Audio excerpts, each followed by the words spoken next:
Hey there, my fellow lunatics, and welcome to Dakon's Madhouse. Corekeeper has many options for gear progression for every build, and this is no different even for the explosives build.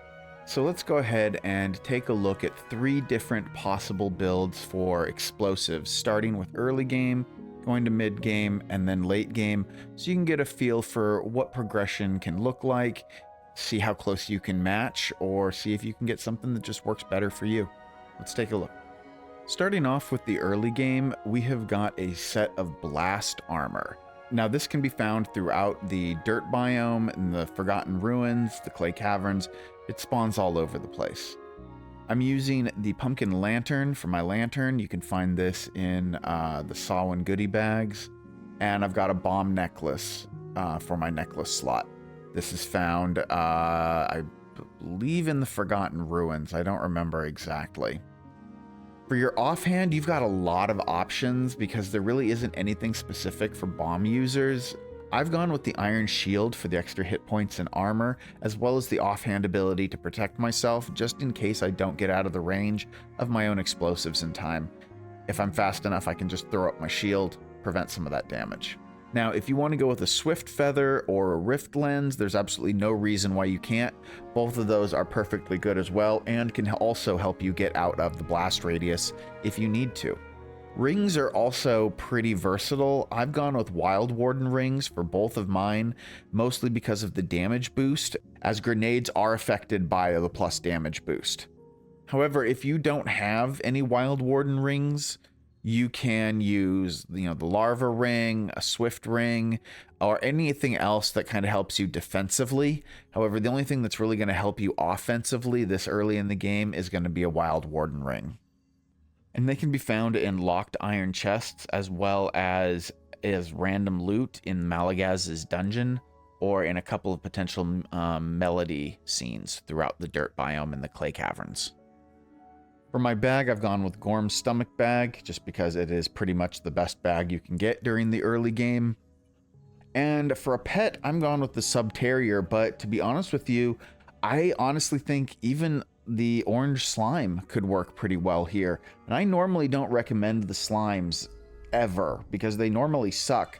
But at this point, what you get is any melee pet will kind of distract the enemy, and they can kind of keep enemies holding still, as the enemies may sometimes attack your pet. And if the enemy is attacking the pet, it's not moving. So you can easily throw your grenade in there and hit a stationary target. My weapon of choice during this time period is just the plain old grenade.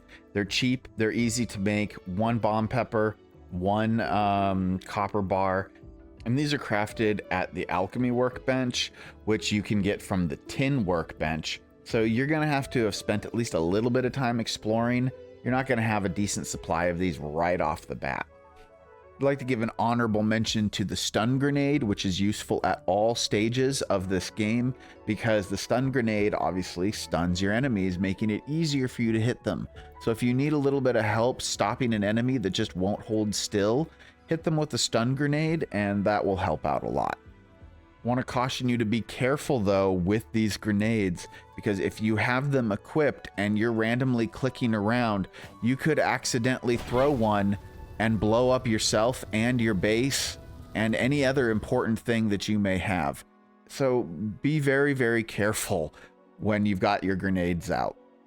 Skill-wise, I recommend that you start pushing down toward Explosives Engineer on the right side of the mining tree.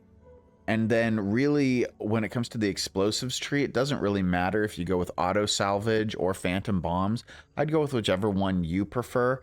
I personally prefer phantom bombs, but auto salvage is also really, really good. So really, it's up to you.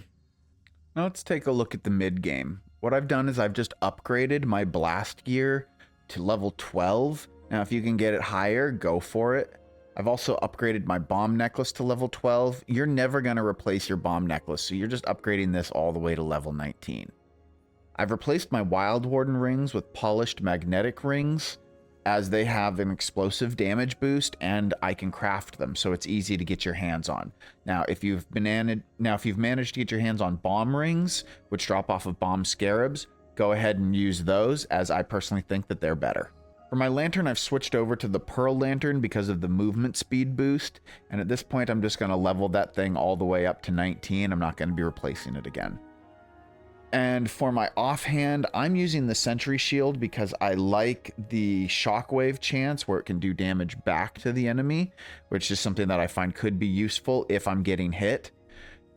If you happen to have found the Crystal Meteor chunk already, then go ahead and use that instead, because that plus 22% damage is absolutely worth it. And frankly, that's what I would use, but I wanted to slot something in here that's a little bit easier to get. For the bag, I've gone ahead and upgraded to Morpha's Bubble Bag for the movement speed and the 20 slots. And for my weapon, I'm actually using the Bomb Scarab Mortar. Now, you can also be using grenades at this point if you want still. Grenades are great, but the Bomb Scarab Mortar is really, really nice, and you have a lot of control with it. So you could just level this up to 19 and use this as your primary explosive weapon, or you can, shift back and forth between it and grenades, but this is an excellent weapon. Now, I'm also still using the Subterrier. However, any melee pet will do, so if you want to use any of the other slimes, except the blue slime still just sucks. I don't recommend it no matter what. But any of the other slimes, you could use those just as well. Or if you are looking to buff yourself, go ahead and switch over to the Owlux at this point, because that plus to raw damage and that plus to movement speed are really, really helpful. On the skill tree side, you should already have Explosives Engineer on the mining by this point in the game. And then I've gone ahead and moved down the left-hand side of the explosives tree so that I can get composite armor to help reduce the kind of damage that I'm taking if I'm getting caught in my explosives. Because I wouldn't expect you to have mastered avoiding your explosives even by the mid-game. You're getting the practice in, and at this point you should have a steady supply of grenades or a mortar that you're using. And so you may still be getting hit by explosions, and this will just help you mitigate some of that damage while you're getting used to dodging your own attacks.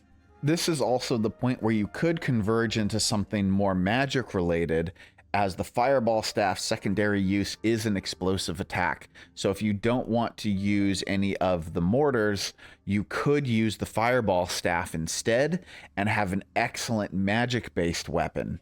For our end game, I have gone with the Sul Fossil set. Now this drops off of the Urslime, so you're definitely not going to be getting this until the very end of the game. I've leveled up my Pearl Lantern, as well as my Bomb Necklace, and at this point you should have the Crystal Meteor chunk, so I've gone ahead and taken that and leveled it up. Taken my Bomb Rings and leveled them up to max level, and I've just leveled up Morpha's Bubble Bag. All of this is giving me 163% boost to my explosives damage. Now there are a bunch of options. You can continue to just use a leveled up Bomb Scarab Mortar for your weapon. You could go with a leveled up Fireball Staff, which is what I prefer at this point. And then my primary grenade that I use at this point is the Poison Grenade. And here's why. What I've done on the skill tree is I have gone over on explosives and... wow. That's a fun graphical glitch. Anyway, I have gone down the explosives tree and I have both napalm and afterburn. This also gives me mana blast, which is why I've taken the Fireball Staff as my secondary weapon. But the big thing is that I now have napalm, so that my poison grenades do 100% chance to apply poison on hit and a 100% chance to drop napalm. At this stage in the game, I've pretty much switched over to the Owlux just because I prefer the self buffs over the Subterrier, because I have more control over my movements. I have more control over the grenades by this point, and it should just be a little bit easier to miss less.